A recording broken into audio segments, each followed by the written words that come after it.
Quit Your Job and Move to Key West. It's my favorite Key West book and has been for a long time. Just one thing before I can get into chapter one. The contents have a part one and a part two. Part one is changes in latitudes. Where's Jimmy Buffett? And part two is changes in attitudes. So we're doing chapter one right up here.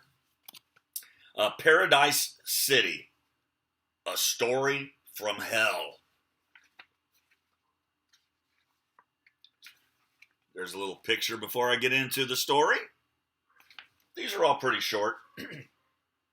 Key West, a place that immediately brings to mind images of beaches, drinking, rum runners, riders, and a lifestyle like no place else in the United States. It is an island of enchantment and mystery that attracts people from all around the world. If you have ever visited our island, you probably have a pretty good idea why Key West is so desirable. Sunshine all year long, great bars, funky shops, easy people, and a party happening somewhere 24 hours a day. Add to that the fact that we are surrounded by warm waters with a living coral reef, and your own hometown might not seem so exciting right now.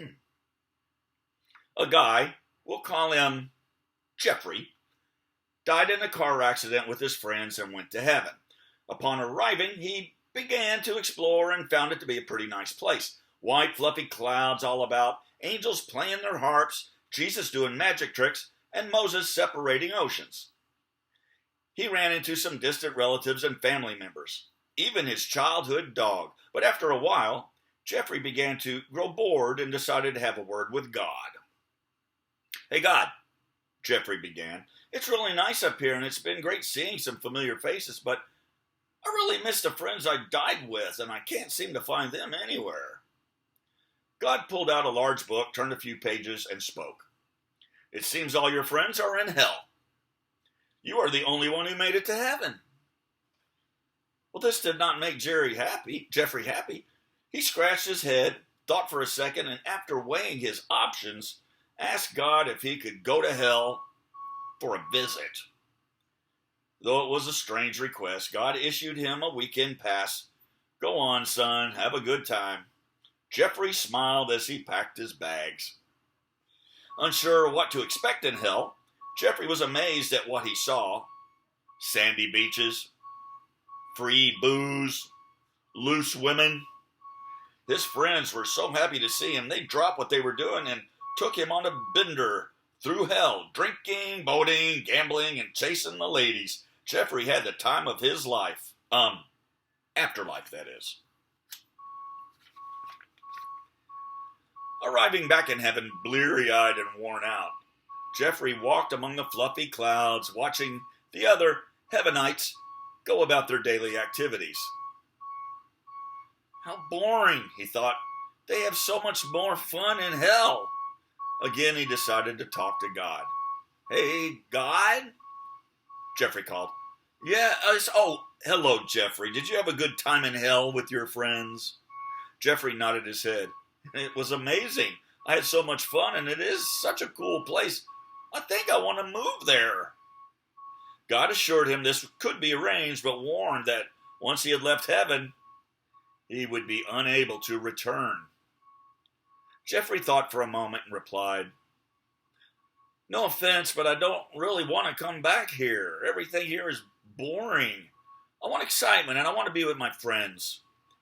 God snapped his fingers, and with a poof, Jeffrey was gone.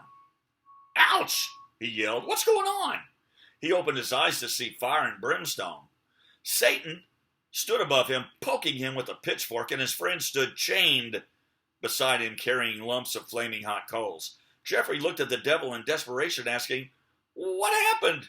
It was so much fun when I came to visit. Satan looked at him and laughed. You were on vacation then, you silly mortal. Living here is a completely different story. Living in Key West is not hell by any means, but it is not a vacation either. Just like in your current home, there are bills to pay and jobs to be done. Many people who move here don't figure out our small town until it's too late. By using this guide, you will get a much better idea of what life is like on our side of the fence, from politics and the cost of living to local customs and history. We try to cover it all. After reading this guide, you may decide that island life is not your cup of tea, but then again, you may just decide to quit your job and move to Key West. All right, that's chapter 1. Chapter 2 is Some Call It Paradise. What makes this place so special anyway? So check back in with me. Make sure and subscribe to my page there. And if you're interested, check out It's Story Time with Uncle Bucky, where you can sit down. I'll join you in bed or on the beach, wherever you're wanting to hear a story.